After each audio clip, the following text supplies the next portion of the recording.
you spoken to the manager about this? Yes, I have, and he's okayed this story. Not great. So yeah, leading into this game, a couple of weeks before I made my full debut against Wimbledon at home, and we drew 1-1. Actually, we conceded from a second phase of a set piece, if memory serves me right. But I actually started, I actually had a direct assist, a 40-yard diag on the hit Ian Marshall, hit it into the back of the net. And I've just come into the club and didn't know what really to expect from Martin that much, to be honest with you. But I walked off the pitch, and also on the net, I'd just broken my toe and played on. After about 15, 20 minutes, I broke my toe and I just played on, thinking, right, okay, you know, I've got to make an impression here. I'm trying to replace the great Steve Walsh, you know, bang.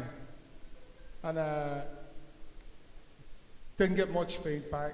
Went to Leeds a week after, said, okay, no problem. Went to Leeds a week, I think we drew or we won away at Leeds a week after. We got a good result, because Leeds were a really, really good team at that time. And I did okay. I was on free kicks, actually. I used to move it to the side, because I had a decent left peg. I mean, we got a result. And then it was international break. And that game was actually on a Monday night, so we had actually 16 days between the Leeds game and the game against Tottenham. But because I had a broken toe, I couldn't train, I couldn't do a lot. I was basically doing a bit of bike work, had an injection before that game on the Monday night, and obviously your fitness levels are gonna drop slightly. So we get to the game, we're in the dressing room, and Martin was brilliant, absolutely brilliant, because he would never, ever, and I mean ever, name the team before everybody got in the dressing room. Even though, like, people like Emil was always going to play, because he was, you know, he was shit hot. Muzzy was always going to play. Matty was always going to play. But for people like me who just come into the club, I was always on, you know, on eggshells, on tenterhooks, thinking, am I going to play tonight, or is it going to be Walshy? Anyway, he picked me. And what a great night, spoiled by a first half performance by me, basically.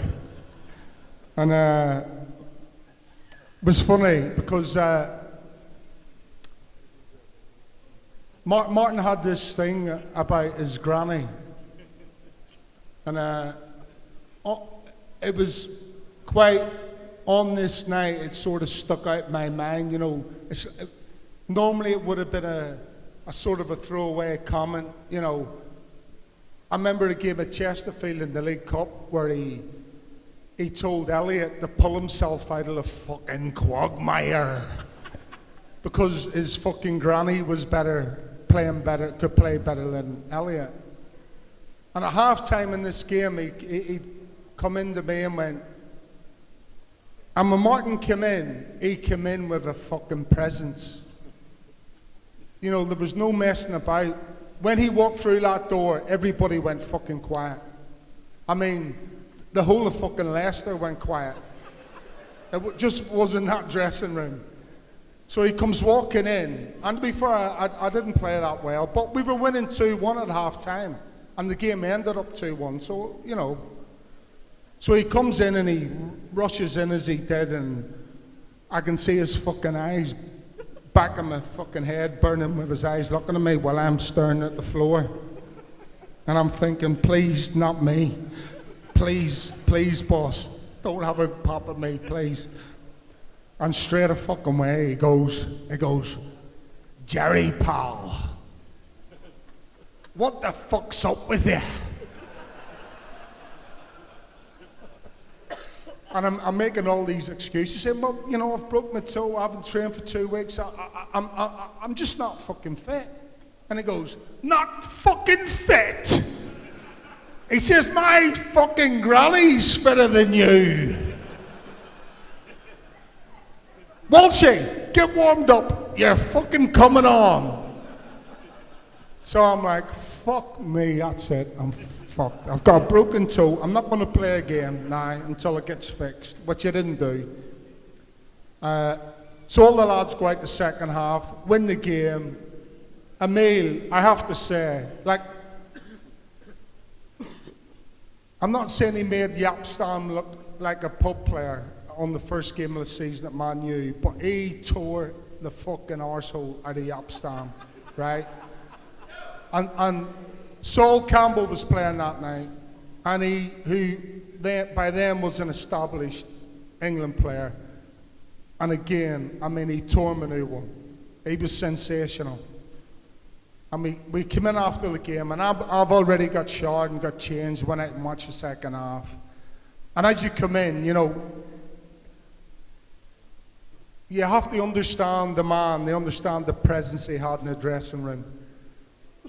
And when he came in, you know, I'm a little bit cheapy, so there's a little bit of a corridor when you walk through the dressing room at Filbert Street, and there's a little corner like you can fucking sort of hide behind, and you can peep around the corner like that and go, yeah, you fucker, you fucking took me off, you wanker. So after the game, he comes in and I'm in my tracksuit, and he's gone round all the players as he did Martin. He was unbelievable. He didn't give a shit how you won as long as you won. And he come in, he's gone round all the players, and he's gone, Walshy, fucking second half. He's obviously having the pop at me, fucking sensational, fucking my captain, Muzzy, fucking hell. Stevie Guppy, fucking Stevie Guppy. He couldn't head, he's afraid of his own fucking shadow, Stevie fucking Guppy. But he was the fucking son of Martin O'Neill, or the son that Martin O'Neill never fucking had. Right? He'd never fucking drop him. But to be fair to Gups, he was a top player. And then he comes round, and he's going round all the players, and I'm stood round this little corner, fucking carring a bit, and I'm just putting here, you fucking wanker. Fucking hate you. And then he looks over at Emile, and he goes, and you, son, Emile Heskey, you were fucking sensational tonight. And as he walks over, he gets down on his knee. And he goes, now pull your fucking pants down and let me do the fucking business. 1 minute. So, as he's saying this, I'm peeping around my little fucking corner. And I've just sort of had a fucking brainwave, a little moment, and I've said, why don't you get your granny to do that? I bet she gives a great blowjob.